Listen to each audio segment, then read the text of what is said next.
Study IQ IAS, अब तैयारी हुई अफोर्डेबल।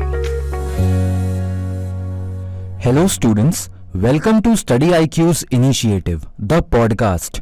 मैं आपका होस्ट दीपांश मूरजानी आपका स्वागत करता हूं। द पॉडकास्ट के लास्ट एपिसोड में हमने फेडरलिज्म के इश्यूज को समझा था। आज के एपिसोड में हम हमारे एग्जीक्यूटिव हेड यानी कि प्रेसिडेंट ऑफ इंडिया के बारे में सर की गाइडेंस से समझेंगे। जो हमारे नए लिसनर्स हैं वो हमारे प्रीवियस एपिसोड्स को सिर्फ यूट्यूब पर ही नहीं बल्कि कुछ ऑडियो स्ट्रीमिंग प्लेटफॉर्म्स पर भी सुन सकते हैं, जैसे Spotify, Hub Hopper, Apple podcast, Google podcast etcetera. Indian parliament के 3 पिलर्स होते हैं, प्रेसिडेंट, लोकसभा और राज्यसभा। आज के एपिसोड में हम प्रेसिडेंट ऑफ इंडिया के प्रोविजंस को, प्रेसिडेंट की पावर्स को और उनके पोस्ट से उन्हें कैसे रिमूव किया जा सकता है इसके बारे में जानेंगे। सर, क्या आप प्रेसिडेंट के बारे में कुछ ऐसी इंफॉर्मेशन दे सकते हैं जो हमारे एग्जाम के पर्सपेक्टिव से काफी इंपॉर्टेंट हो? इंडियन प्रेसिडेंट को हेड ऑफ द स्टेट बोला जाता है और इंडियन प्रेसिडेंट हमारी कंट्री के फर्स्ट सिटीजन भी होते हैं।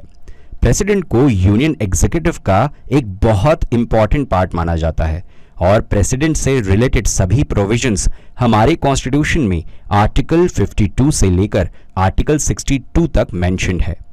इन सारे आर्टिकल्स के थ्रू हमें ये पता चलता है कि प्रेसिडेंट की पावर क्या है, उन्हें कैसे इलेक्ट किया जाता है, प्रेसिडेंट के पोस्ट की एलिजिबिलिटीज क्या है, एटसेट्रा। इन सभी प्रोविजंस को हम आज द पॉडकास्ट में समझने की कोशिश करेंगे।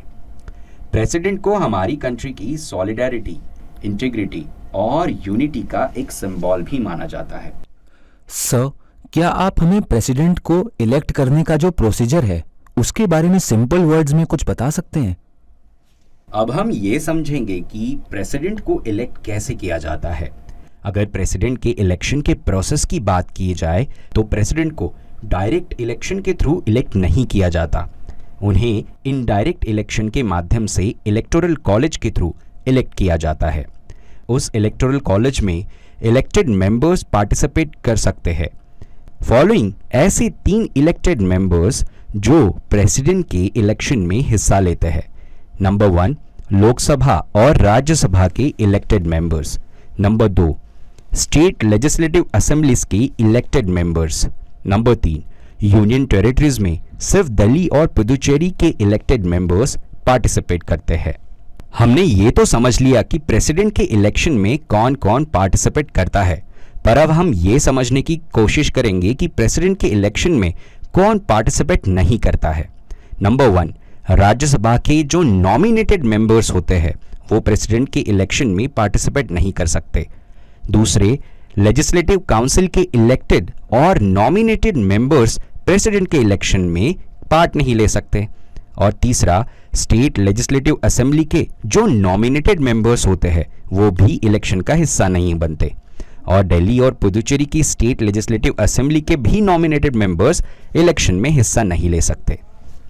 सर, हमने देखा है कि अगर किसी इलेक्शन में कोई डिस्प्यूट होता है तो स्टेट इलेक्शन कमीशन या फिर इलेक्शन कमीशन ऑफ इंडिया उस डिस्प्यूट को रिजॉल्व करते हैं, लेकिन अगर प्रेसिडेंट के इलेक्शन में कोई डिस्प्यूट आ जाए तो उसे कौन रिजॉल्व कर सकता है? अगर प्रेसिडेंट के इलेक्शन में किसी तरह का डिस्प्यूट होता है तो उस डिस्प्यूट को रिजॉल्व करने की रिस्पॉन्सिबिलिटी सुप्रीम कोर्ट की होती है। सुप्रीम कोर्ट का डिसीजन फाइनल माना जाता है। एक नोट करने वाली ये बात है कि जब प्रेसिडेंट अपनी पोस्ट से रिजाइन करते हैं या फिर उनको अपनी ऑफिस को खाली करना पड़ता है तो उस केस में उनके द्वारा अपनी वर्किंग टेन्योर में पास किए गए सभी एक्ट्स को वैलिड माना जाएगा। सर, क्या आप हमें प्रेसिडेंट के टर्म के बारे में कुछ बता सकते हैं कि उनका टर्म कितना होता है?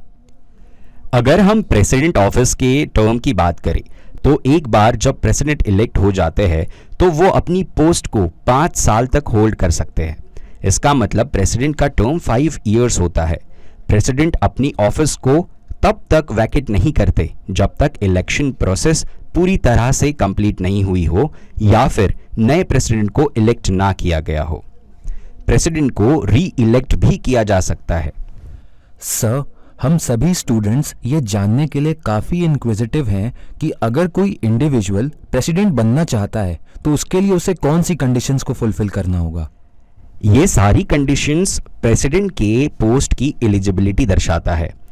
मैं कुछ पॉइंटर्स में इन एलिजिबिलिटीज को पॉइंट आउट करूंगा। नंबर 1, ऐसा कैंडिडेट जो एक इंडियन सिटीजन है वो इस पोस्ट को अप्लाई कर सकता है।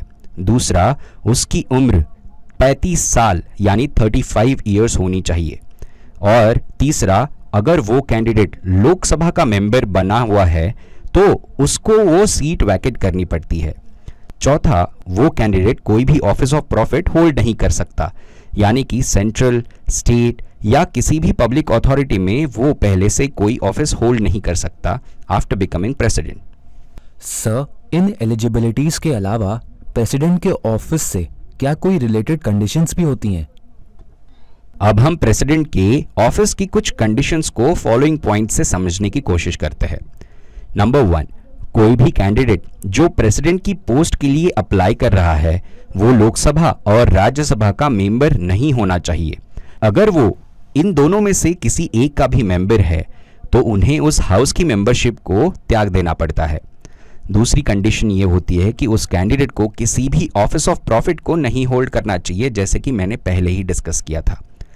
तीसरी कंडीशन ये है कि उस कैंडिडेट के रेसिडेंस के लिए राष्ट्रपति भवन प्रोवाइड किया जाता है without any payment of rent. चौथा प्रोविजन है कि पार्लियामेंट डिसाइड करती है कि प्रेसिडेंट के अलाउंसेस, इमॉल्मेंट्स और प्रिविलेजेस कौन से होंगे। एक बार डिसाइड करने के बाद पार्लियामेंट उनकी अलाउंसेस और प्रिविलेजेस को पूरे टर्म में कभी भी अल्टर या चेंज नहीं कर सकती। फिफ्थ पॉइंट है कि प्रेसिडेंट को क्रिमिनल प्रोसीडिंग्स से इम्यूनिटी प्रोवाइड की जाती है, यानी कि प्रेसिडेंट को क्रिमिनल प्रोसीडिंग्स के लिए किसी भी कोर्ट में खड़ा नहीं कर सकते। सिक्स्थ पॉइंट ये है कि प्रेसिडेंट का अरेस्ट और इम्प्रिजनमेंट कभी नहीं हो सकता जब वो अपने टर्म में सर्व कर रहे हो। प्रेसिडेंट के अगेंस्ट सिर्फ और सिर्फ सिविल प्रोसीडिंग्स को इनिशिएट किया जा सकता है और वो भी उनके पर्सनल एक्ट के लिए। इस सिचुएशन में उन्हें 2 महीने का प्रायर नोटिस देना जरूरी होता है। सर, जब यूपीएससी एग्जाम की बात होती है तो इम्पीचमेंट प्रोसेस समझना स्टूडेंट्स के लिए काफ़ी ज़रूरी हो जाता है, तो क्या आप हमें इम्पीचमेंट प्रोसेस के बारे में एनलाइटन कर सकते हैं? प्रेसिडेंट के इम्पीचमेंट की बात करें तो प्रेसिडेंट के अगेंस्ट इम्पीचमेंट प्रोसीजर को सिर्फ एक ही कंडीशन पर इनिशिएट किया जा सकता है और वो कंडीशन है वॉयलेशन ऑफ द कॉन्स्टिट्यूशन। हालांकि इंडियन कॉन्स्टिट्यूशन में वॉयलेशन ऑफ कॉन्स्टिट्यूशन की कोई भी डेफिनेशन प्रोवाइड नहीं की गई है। अब हम इम्पीचमेंट के प्रोसीजर को समझते हैं। पहली स्टेप उस प्रोसेस में है कि इम्पीचमेंट के चार्जेस को पार्लियामेंट के किसी भी हाउस के द्वारा इनिशिएट किया जा सकता है, चाहे वो लोकसभा हो या फिर राज्यसभा। दूसरी स्टेप है जो चार्जेस प्रेसिडेंट के अगेंस्ट लगाए गए हैं उन चार्जेस को हाउस में इनिशिएट करने के लिए उस हाउस के 14 मेंबर्स का एक्सेप्टेंस होना बहुत ज़रूरी है और प्रेसिडेंट को इम्पीचमेंट के प्रोसीजर को इनिशिएट करने से पहले 14 दिन का नोटिस भी दिया जाता है। तीसरी स्टेप फॉलो की जाती है जब इम्पीचमेंट रेजोल्यूशन को 2/3 majority of the total membership of house के द्वारा पास किया जाता है। फिर उसे दूसरे हाउस के पास भेजा जाता है जो उन चार्जेस को इन्वेस्टिगेट करने के लिए रिस्पॉन्सिबल होता है। फोर्थ स्टेप है जब इम्पीचमेंट चार्जेस को कोई हाउस इन्वेस्टिगेट करता है तो प्रेसिडेंट के पास ये राइट होता है कि वो उस हाउस में अपीयर हो सके। फिफ्थ स्टेप है अगर दूसरा हाउस भी उन चार्जेस को वेरीफाई कर लेता है और इम्पीचमेंट रेजोल्यूशन को 2/3 मेजॉरिटी ऑफ टोटल मेंबरशिप से पास कर लेता है तो प्रेसिडेंट को उनके ऑफिस से रिमूव किया जाता है। लेकिन इंडियन हिस्ट्री में हम देखें तो आज तक एक भी प्रेसिडेंट इम्पीच नहीं हुए हैं। इम्पीचमेंट का प्रोसीजर क्वासी जुडिशियल प्रोसीजर माना जाता है। प्रेसिडेंट के इम्पीचमेंट से रिलेटेड 2 इंपॉर्टेंट पॉइंट्स हैं जो स्टूडेंट्स को हमेशा याद रखने चाहिए। पहला point, nominated members of Lok Sabha और Rajya Sabha both can participate in impeachment of president. हालांकि हमने देखा है कि ये दोनों नॉमिनेटेड मेंबर्स फ्रॉम राज्यसभा और लोकसभा प्रेसिडेंट के इलेक्शन में पार्टिसिपेट नहीं करते, लेकिन उनके रिमूवल में ये पार्टिसिपेट कर सकते हैं। दूसरा पॉइंट ये है कि स्टेट की लेजिस्लेटिव असेंबलीज के इलेक्टेड मेंबर्स और दिल्ली और पुदुचेरी के यूनियन टेरिटरीज के लेजिस्लेटिव असेंबली के elected members impeachment of president के प्रोसेस में हिस्सा नहीं लेते, हालांकि ये इलेक्शन में जरूर हिस्सा लेते थे। सर, जैसा आपने हमें बताया कि प्रेसिडेंट को हेड ऑफ द स्टेट बोला जाता है, प्रेसिडेंट इंडियन डेमोक्रेसी के लिए काफ़ी इम्पोर्टेंट भी होते हैं, तो क्या कभी प्रेसिडेंट के ऑफिस को वेकेंट रखा जा सकता है? हाँ, उनके ऑफिस को वैकेंट रखा जाता है कुछ फॉलोइंग कंडीशंस के अंदर। पहली कंडीशन है कि प्रेसिडेंट का ऑफिस तब वैकेंट होता है जब प्रेसिडेंट अपने 5 इयर्स के टर्म को कंप्लीट कर लेते हैं। दूसरी, अगर प्रेसिडेंट अपने रेजिग्नेशन को सबमिट करता है तो उस केस में भी प्रेसिडेंट का ऑफिस वैकेंट हो जाता है। और तीसरी कंडीशन ऐसी है कि अगर लोकसभा और राज्यसभा किसी इम्पीचमेंट चार्जेस को इनिशिएट करने के लिए और उन चार्जेस को पार्लियामेंट वैलिड बताता है, उस केस में प्रेसिडेंट का ऑफिस वैकेंट होता है। चौथी कंडीशन ये है कि किसी अनफॉर्चूनेट सिनेरियो में जब प्रेसिडेंट की डेथ हो जाती है तो उस केस में भी प्रेसिडेंट का ऑफिस वैकेंट होता है। और फिफ्थ कंडीशन ये है कि अगर सुप्रीम कोर्ट प्रेसिडेंट के इलेक्शन को इनवैलिड डिक्लेयर कर देता है तो उस केस में भी प्रेसिडेंट के ऑफिस को वैकेंट किया जाता है। एक बहुत ज़रूरी बात जो स्टूडेंट को याद रखनी चाहिए कि अगर प्रेसिडेंट का ऑफिस वैकेंट होता है तो वाइस प्रेसिडेंट प्रेसिडेंट के रोल्स को परफॉर्म करते हैं, लेकिन जब प्रेसिडेंट का टर्म खत्म हो जाता है तो इस केस में वाइस प्रेसिडेंट प्रेसिडेंट की रोल्स एंड रिस्पॉन्सिबिलिटीज को नहीं निभा पाते। इलेक्शन के बाद नए प्रेसिडेंट ही अपनी ड्यूटीज को परफॉर्म करते हैं।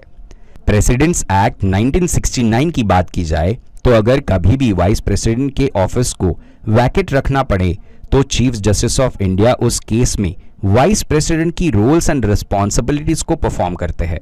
और अगर चीफ जस्टिस ऑफ इंडिया भी अवेलेबल नहीं है तो सुप्रीम कोर्ट के सीनियर मोस्ट जज उन ड्यूटीज को परफॉर्म करते हैं।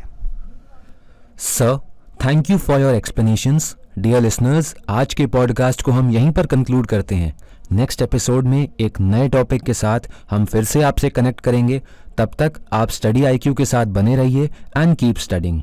डियर लिसनर्स, आप study IQ presents the podcast को कुछ ऑडियो स्ट्रीमिंग प्लेटफॉर्म्स पर भी सुन सकते हैं, जैसे Spotify, Hub Hopper, Apple podcast, Google podcast, Kuku FM, etcetera. Links को कमेंट सेक्शन में पिन किया गया है। Thank you.